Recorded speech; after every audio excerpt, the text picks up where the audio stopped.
How's it going? I'm Dr. Benjamin Hardy, and in this video, I'm going to share with you 7 simple reasons why you procrastinate. But before I do that, I'm going to share with you a cool picture that explains how motivation works, because until you know how motivation works, you won't understand why you procrastinate. So let me quickly share my screen with you. This is a picture created by the culture design company called Gaping Void. Their work's amazing. So this is the 3 steps of motivation based on expectancy theory, which is one of the core theories of motivation. So in order to be motivated, you need all 3 of these things. First off, you need a compelling goal. You need a compelling outcome that excites you. If you don't have a compelling goal or outcome, you're not gonna be motivated. Next, you need A to B. You need an actual path to creating that outcome. So if this is where you are and this is where your outcome is, if you don't see the path, if you don't know how to get there, you're not gonna be motivated. It's like you may have the goal to be a millionaire, but if you don't know how to get there, then you're gonna not be that motivated. Part of motivation is finding or discovering or creating the pathway between you and that goal. Number 3 is actually having the confidence or the belief that your actions matter and that you actually can go from A to B. You can learn what it takes, and you can find or discover or walk that path, whatever it may be, or you can create better paths along the way. So you need these 3 things in order to have motivation. And with that said, now I'm going to explain why you procrastinate. The number one reason is that you're just not clear on the goal. You don't actually know what you want, and so there's too many competing possibilities. You need to clarify the outcome you want. It needs to be very compelling, very exciting. It needs to be very specific. The more clear you are on the outcome, the less you'll procrastinate because you know what you want. So that takes to number 2. There's not enough incentive. Whatever the outcome is, it may not be exciting enough, and so you don't see the real reason for doing it because you just don't value the outcome enough to take action on it. Number 3, it's possible that there's just not enough consequence for inaction. You don't see the consequences of not actually achieving this goal or not achieving it in a timely manner. For you, your perspective is that it doesn't really matter if you procrastinate. It doesn't matter if you don't achieve that goal. So part of actually removing procrastination is making there be huge consequences for not achieving success on this thing. One way to do that is obviously to have other people involved. When you're in partnerships with people, your behavior matters because not only does you not creating the result impact your future self, but it impacts other people. And so the relationship can kind of be what's called a forcing function, where because you're in a relationship with other people, you feel strongly compelled to take action. You also have to ask yourself, if you don't achieve this result, what is that going to cost your future self? If you don't think that the cost is that high, then you're probably not gonna be that motivated and you're probably gonna procrastinate. So only pursue things where the cost is high for not taking action, where you really value success, and also where the consequences for not moving forward, for not actually doing something today are huge.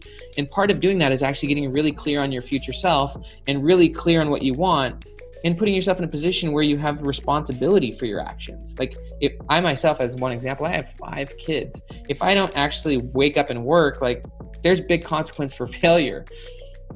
So one of the reasons why you procrastinate is probably because you don't see consequences. And part of not seeing consequences is that you're undervaluing your future self. You're undervaluing that what you do today actually is setting up your future self for either failure or success. And so what you do today actually does matter, and you procrastinating is actually digging somewhat of a pit for your future self. You're not valuing or appreciating what's really going on. Number 4, you're not clear on the path. As I said before, motivation is 3 things. Number 1, you have a goal. Number 2, you have a path to getting there. And number 3, you're building the confidence that you can actually do it by clarifying that path, by finding a better path. And this is actually a huge aspect of motivation, but it's also a huge aspect of hope. So there's a lot of research on hope. And one of the aspects of hope is what's called pathways thinking. And you won't have hope or motivation if you don't see a path to getting what you want. So let's just say you have a goal that you really want, but you don't actually know how to get there. Then you're probably going to procrastinate. And so part of learning and part of growing is actually, first off, finding a path, trying a path, and then fixing the path. There's a lot of research on the difference between high hope people and low hope people. People with high hope, they move forward and they're taking action, and they also adjust their path and find better ways when it's obvious that their former ways weren't producing the results they want. So if you have big goals, take action moving forward towards any path you can find. Research it on Google, ask people for help, figure out a path towards your goal, start taking action. Then as you take action, take stock. And is your current approach actually going to get you there in the time you want? And if not, you're going to have to adjust the path. And the more serious and committed you get towards your future, the more you'll find better ways. Sometimes the best ways take a lot more courage. They're not doing things how you used to do it. What got you here won't get you there. So there's always a better path to achieving what you want. And the more committed you become to this goal, the more you'll find a much more effective and powerful path, even though that path will probably take you out of your current comfort zone. That's how you get there faster. And once you clarify that path, you're gonna get more confidence and excited. So you probably procrastinate because you don't see the best path, or you don't even see a path to getting what you want. Number 5, you don't have the next step. So this goes back to path, but sometimes you procrastinate because you haven't set yourself up for the next step. So the author, Ernest Hemingway, what he would often do is when he was writing, he would sometimes, at the end of the day, he would actually leave himself, he would finish the day halfway through a sentence. And the reason he did that is because when he woke up the next morning, he wanted to actually have the next step in place. He wanted to know what to do. And that's actually one of the reasons why people fail in the morning, is because they didn't set themselves up for success the night before. They don't know the next step when they first wake up. That's why when you go to bed, you actually want to go to bed with a purpose. That's how you have more peak experiences. But also when you wake up, you want to know what to do next. You don't want to make decisions in your hazy, tired state. And one of the reasons people procrastinate is because they haven't set up that next step so that it's easy when they start the next time. For a long time, I was a very prolific writer. I blogged, and my blog's been read by literally over 100 million people. But one of the things that helped me write so effectively was that the night before, I just wrote out like a few bullet points of what I would write the next morning. I gave myself the next step so that when I woke up, I actually had something to work with rather than having to start from scratch.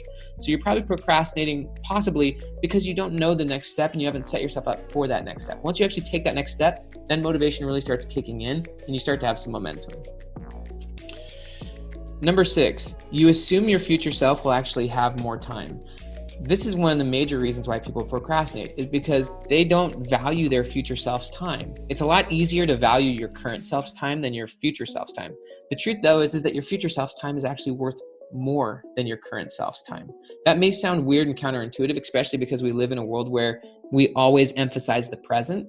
But the truth is, from like an investing standpoint, $1 now for your current self is probably worth $5 to $10 for your future self. Like when you're really taking into account compound interest and all of those things. And your current self's time is actually probably worth a lot more too. Now, that's not to say that the present doesn't matter. The present matters a lot. But when you procrastinate, you assume that your future self has all the time in the world. And actually, there you're devaluing your future self's time.